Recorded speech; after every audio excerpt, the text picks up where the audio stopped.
தமிழ்நாட்டுல எல்லாமே சேஞ்ச் ஆயிடுச்சு. உங்க நகையையும் சேஞ்ச் பண்ணுங்க. உங்க பழைய நகைக்கு கிராமுக்கு 150 ரூபாய் கூடுதலா வாங்கி புது நகை எடுத்துக்கோங்க. அதே கம்மி சேதாரம் தான் உங்க லலிதால மட்டும்தான்.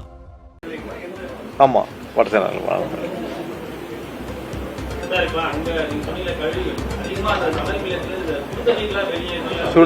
சுடுதண்ணி வெளியேறுது. அந்த தண்ணீர்னால அவங்களுக்கு வர பிரச்சனைகள், ஸோ அவங்களுக்கு மீன்பிடி தடை இல்லாமல் போகணும்னு சொல்லியிருக்காங்க. ஸோ இதெல்லாம் உள்ளடக்கிய பேச்சுவார்த்தை இப்போ கொஞ்ச நேரத்தில் நடைபெற உள்ளது.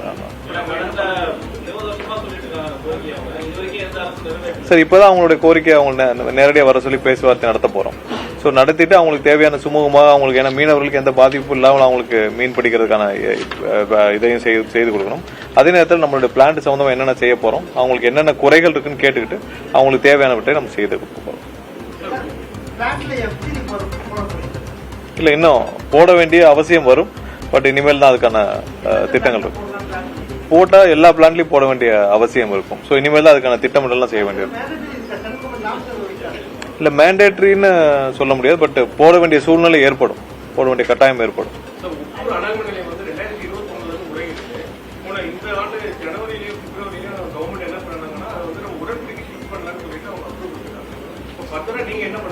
இன்னும் ஒரு சில வாரங்கள்ல முழு ஆய்வு செஞ்சு, உப்புருக்கு முழு ஆய்வு செஞ்சு, ஸோ அதை திரும்ப துவங்குறதா எப்படின்னு சொல்லிட்டு கண்டிப்பா முழு ஆய்வு செய்த பிறகு உங்களுக்கு தெளிவான ஒரு அறிக்கை வழங்கப்படும். பட் நம்ம இதை திரும்ப எடுத்து பண்றதா தான் நம்மளுடைய நோக்கம் இருக்கு.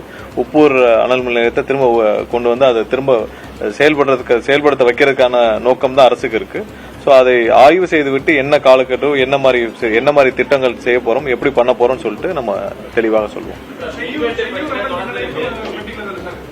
ஆமா, ஸோ இதை எல்லாத்தையும் பெண்டிங் எல்லாம் முடிக்கிறதுக்கான வேலையை தான் நம்ம எப்படின்னு சொல்லி 2-3 வாரங்களுக்குள்ள நம்ம அதுக்கான விடையை சொல்லிடுவோம்.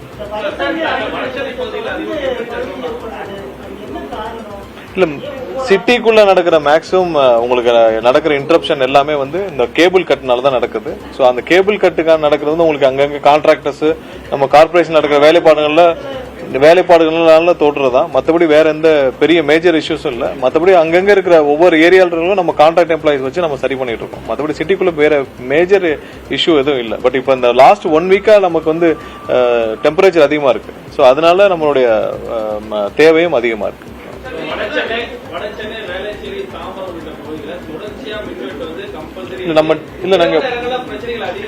இல்ல, சின்ன சின்ன இடையூறுகள் தான் இருக்கு. அது உடனே சரி செய்யப்படுது. ஒரு சில இடத்துல அந்த கேபிள் கட் ஆறனால நமக்கு வந்து 4 மணி நேரம் 3 மணி நேரம் தடை ஏற்படுது. சோ அது உடனே சரி பண்ற வேலைகள் நடந்துட்டு தான் இருக்கு. சோ பெரிய அளவிலான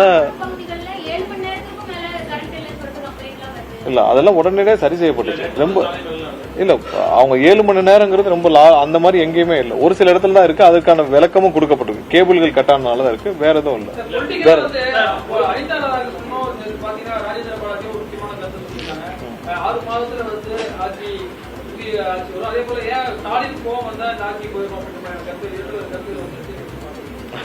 எனக்கு என்னமோ திமுக அதிமுக 2 கூட்டணிக்கு ஒருங்கிணைப்பாளரா திரு KT ராஜேந்திர பாலாஜி, அனிதா ராதாகிருஷ்ணன் தான் இருக்க போறாங்கன்னு நினைக்கிறேன். ஏன்னா அவங்க 2 பேர் தான் இந்த ரெண்டையும் சேர்த்து வச்சு பேசுற மாதிரி இருக்கு. ஸ்டாலின் கோவப்பட்டா இல்ல ஸ்டாலின் கோவப்பட வேண்டும் என்று திரு KT ராஜேந்திர பாலாஜி ஆசைப்படுவதும், இல்ல அனிதா ராதாகிருஷ்ணன் பேசுவது, 2 பேருடைய கூட்டணிக்கு திமுக அதிமுக 2 பேர் கூட்டணியா இருக்க போறதுக்கு இவங்க 2 பேர் தான் வந்து பிராண்ட் அம்பாசிடரா இல்ல ஒருங்கிணைப்பாளர் இருக்க போறாங்கன்னு தெரியல. இவங்க என்ன முயற்சி எடுத்தாலும் இதுல ஒன்னும் அசைய போறது இல்ல. சோ KT ராஜேந்திர பாலாஜி அடுத்த உள்ளாட்சி தேர்தலுக்கு வரைக்குமே அவர் வந்து எங்க இருக்க போறான்னு தெரியல.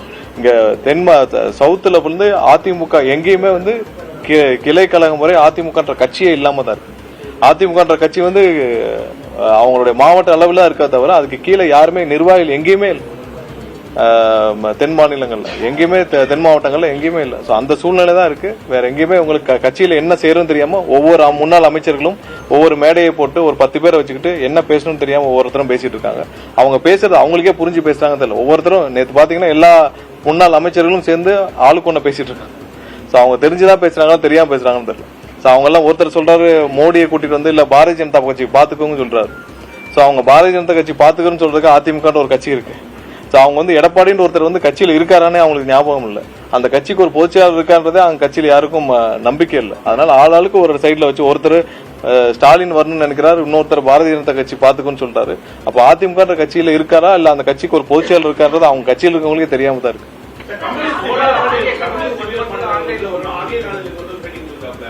இந்த ஆட்சியில் அதிகமாக வரக்கூடிய இல்ல குதிரை பேரத்துல யாரு மாட்டிருக்கான்னு உங்களுக்கு தெரியும். குதிரை பேரத்துல செந்தில் பாலாஜிக்கு சொந்த நெருங்கிய நபர்கள் கைது செய்யப்பட்டிருக்காங்க. குதிரை பேரம்னா முதல்ல எல்லாரும் புரிஞ்சுக்கணும், யாராவது பணம் கொடுத்து யாரையாவது வாங்க முயற்சி செஞ்சால்தான் குதிரை பேரம்.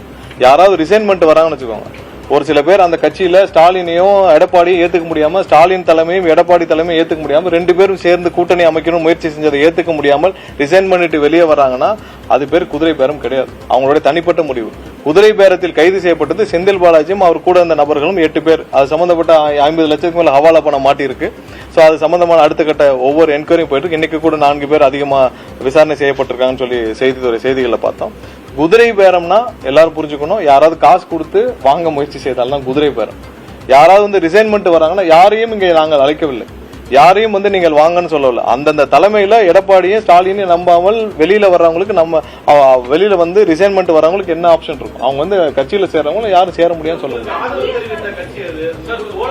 இல்ல அவர் எந்த எண்ணத்தில் சொன்னார்னு தெரியல. குதிரை பேரம்ன்றது வந்து கண்டிப்பா அவர் வந்து ஒருவேளை செந்தில் பாலாஜியோட நெருங்கிய நபர்கள் இப்ப மாட்டிருக்காங்களே, அதை கூட அவர் மைண்ட்ல வச்சு சொல்லிருக்கலாம். நாங்கள் அது என்னன்னு தெரிஞ்சுக்கிறோம். பட் அவர் சொன்னதா இதாதான் இருக்கும்.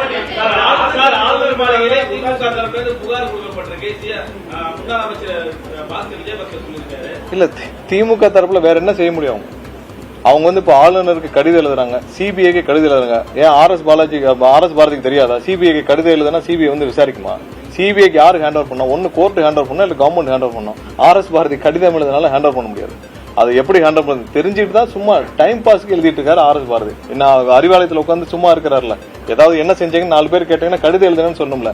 சோ அது மாதிரி 4 பேர் இருக்கவங்களுக்கு போய் நம்ம தினமும் பெருசா ரெஸ்பாண்ட் பண்ண வேண்டாம். சிபிஐக்கு கடிதம் எழுதுறா ஆர்.எஸ். பாரதி. ஆர்.எஸ். பாரதிக்கு தெரியுமில்ல சிபிஐ எப்படி டேக் ஓவர் பண்ணுவாங்க. சிபிஐ இங்க வந்து டேக் ஓவர் பண்ணக்கூடாது, அவங்க தானே சட்டம் கொண்டு வந்தாங்க, அவங்க தானே பாஸ் பண்ணாங்க.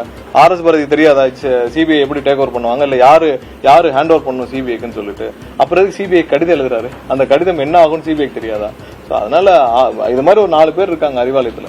சோ சும்மா இருக்கறனால ஏதாவது எழுதுவாங்க, அதை நம்ம பெருசா எடுத்துக்கவே வேண்டாம். இல்ல கவர்னர் என்ன செஞ்சிருவாரு? கவர்னர் போய் இவங்க கொடுக்குறாங்க. கவர்னருக்கு எல்லாமே தெரியும்ல. இதே இதுல செந்தில் பாலாஜியும் அவர் சம்பந்தப்பட்ட ஆட்களும் பர்ச்சேஸ் பண்ண 8 பேர் அரெஸ்ட் பண்ணாங்களே, அது தெரியாதா இருக்கும்? சோ கண்டிப்பா இங்க வந்து என்ன நடக்குதுன்னு எல்லாருக்கும் தெரியும், மக்களுக்கு தெரியும், எல்லாருக்கும் தெரியும். யாரு பர்ச்சேஸ் பண்ண முயற்சி செஞ்சாங்க தெரியும், யாரு இங்க வந்து விலைக்கு வாங்க எங்களுடைய எம்எல்ஏக்கள் விலைக்கு வாங்க முயற்சி செஞ்சாங்க தெரியும். இப்போ வரைக்கும் சொல்றோம் அந்த முயற்சியில தான் இருக்காங்க. ஸ்டாலின் சம்பந்தப்பட்ட முன்னாள் முதல்வர் ஸ்டாலின் சம்பந்தப்பட்ட நபர்களும் எடப்பாடி சம்பந்தப்பட்ட நபர்களும் இந்த முயற்சியிலே தான் இருக்காங்க. அதனால இவங்க சும்மா அதை டைவர்ட் பண்றதுக்கு ஏதோ பண்றாங்க, அதுக்கு நம்ம பெருசா இடம் கொடுக்கலாம்.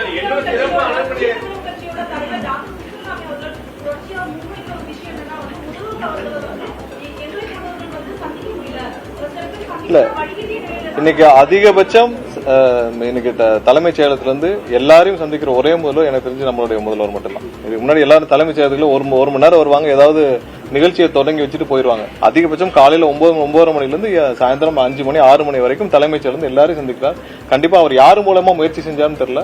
கண்டிப்பா நேரடியாக முதல்வர் அலுவலகத்துக்கு யார் வேணாலும் தொடர்பு கொள்ளலாம். கண்டிப்பாக டைம் வழங்கப்படும். அதுல இருந்து முடியும்.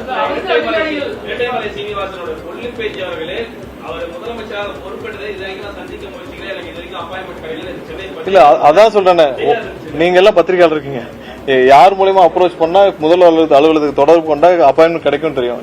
தினமும் முதல்வர் எல்லாரையும் சந்திச்சுட்டு தான் இருக்கிறாரு. உங்களுக்கு தெரியும் யாரும் சந்திச்சுட்டு இருக்காங்கன்னு. அதுல ஒரு சில பேர்கள் அவங்க தொடர்பு கொள்ள முடியாமல் இல்ல யாரை மூலமா தொடர்பு கொள்ள தெரியாமல் இருக்கலாம். பட் அவங்களுக்கு கண்டிப்பா முதல்வர் அலுவலகத்துக்கு தொடர்பு கொண்டால் கண்டிப்பா அப்பாயின்மெண்ட்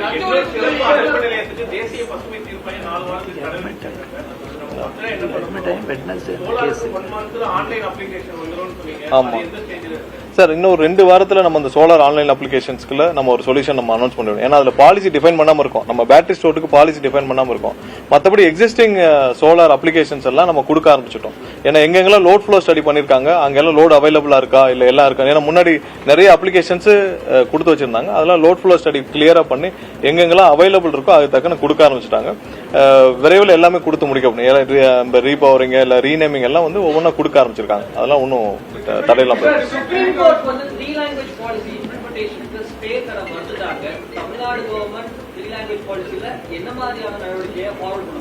இல்ல. நம்ம என்ன கடைபிடிச்சிட்டு இருக்கிறோமோ, நம்ம அதை என்ன 2 லாங்குவேஜ் நம்ம என்ன கடைபிடிச்சிட்டு இருக்கோமோ அதுல எந்த மாற்றமும் இருக்காது. சோ அது சம்பந்தமா சட்டப்பூர்வமா என்ன செய்யணுமோ அது அந்த முன்னெடுப்பு செய்வோம் சார். நம்ம பாலிசியில எந்த சேஞ்சஸ் இருக்காது.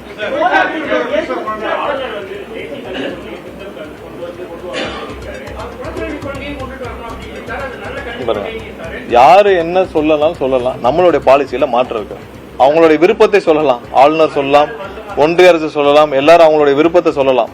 பட் நம்மளுடைய பாலிசியில, முதல்வருடைய பாலிசியில எந்த சேஞ்சஸும் இருக்காது.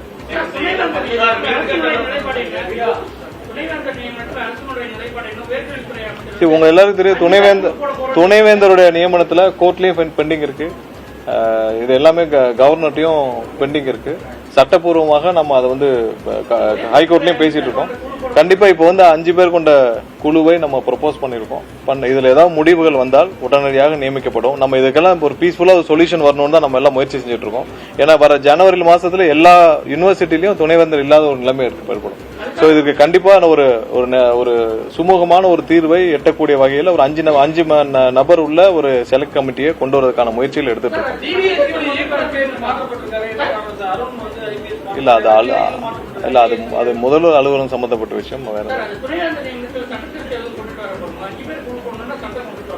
இல்ல, அதற்கான முயற்சிகள் நடந்துட்டு இருக்கு. ஃபைனலைஸ் ஆனோம்னு சொல்றோம். சோ அந்த மாதிரியான முயற்சிகள் நடந்து துணைவேந்தர் நியமிக்கப்பட்டு இந்த அனைத்து நம்மளுடைய யூனிவர்சிட்டி எல்லாம் சீரமைக்கப்படணும். நிறைய பெண்டிங் போஸ்ட் இருக்கு, நிறைய பேர் கான்வகேஷன் நடக்காம இருக்கு, நிறைய பல வருஷங்களா எல்லாம் பெண்டிங் இருக்கு. இது சீரமைக்க வேண்டும் என்று கேட்டுக்கொள்கிறேன்.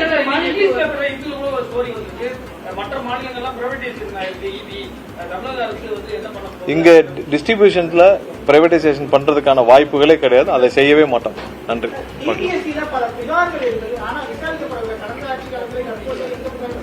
எல்லா புகார்களும் பல ஆட்சியில் எப்படி ஹேண்டில் பண்ணாலும் தெரியும். அவங்க வந்து சொல்லுவாங்க, செய்ய மாட்டாங்க. பட் இந்த ஆட்சியில் என்னென்ன புகார்கள் இருக்கோ அனைத்திற்கும் விரைவாக நடவடிக்கை எடுக்கப்படும். நிறைய புகார்கள் வாங்கப்பட்டிருக்கு. எல்லாமே அப்பப்போ வந்து விசாரணை நடைபெற்றிருக்கு. இப்ப கடந்த வாரத்தில் 2 புகார்கள் இருக்குல்ல, சிங்கப்பூர்லாம் போயிட்டு வந்தாரு. அதெல்லாம் இந்த புகாரின் அடிப்படையில் தானே. பல வருஷம் பெண்டிங்ல இருந்ததெல்லாம் வந்து ஒரே வாரத்துல எஃப்ஐஆர் ஃபைல் பண்ணி சம்மனும் அனுப்பப்பட்டு சம்மன் போறது தெரிஞ்சு சிங்கப்பூருக்கும் போயிட்டு வந்துட்டார்ல. சோ அந்த மாதிரி எல்லாமே துரிதமாக நடவடிக்கை எடுக்கும். இல்ல, நடந்துட்டே இருக்கு. ஒவ்வொரு கலெக்டர்ல இல்ல ஒரு பெரும்பாலும் முடிஞ்சிருச்சு. ஒரு சில இடத்துல பெண்டிங் இருக்கிறதெல்லாம் வந்து திரும்பவும் நியமிக்கப்பட்டு வந்து மாவட்டத்தில் ஒரு சில சப்கோர்ட் இல்ல இந்த மாதிரி சின்ன இடத்துல பெண்டிங் இருக்கும். அதெல்லாம் முடிஞ்சிருக்கு. 80% நடைபெற்றும். 80% நியமிக்கப்பட்டு முடிவடைஞ்சிருச்சு. ஒரு சில இடங்கள்ல வந்து அங்கங்க பெண்டிங் இருக்கு, ரிஜெக்ஷன் வந்திருக்கிறதெல்லாம் திரும்ப மாவட்ட ஆட்சியர் வேலிடேட் பண்ணி ப்ரொபோஸ் பண்ணிருக்காங்க.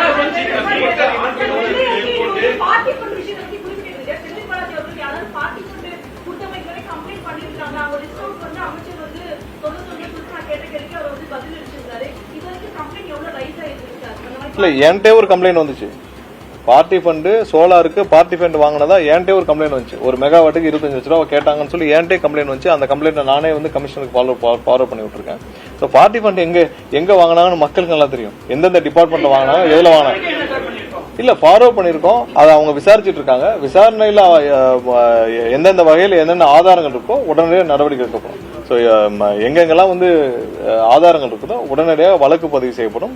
அதுக்கான நடவடிக்கை எடுக்கும். ஏன்னா ஃபார்வர்ட் பண்ண பிறகு காவல்துறை என்ன செய்யறாங்க நம்ம தலையிட முடியாது. ஸோ கண்டிப்பா அதுல விசாரணை துரிதப்படுத்துற வேலையில காவல்துறை முழுமையா ஈடுபட்டு வராங்க.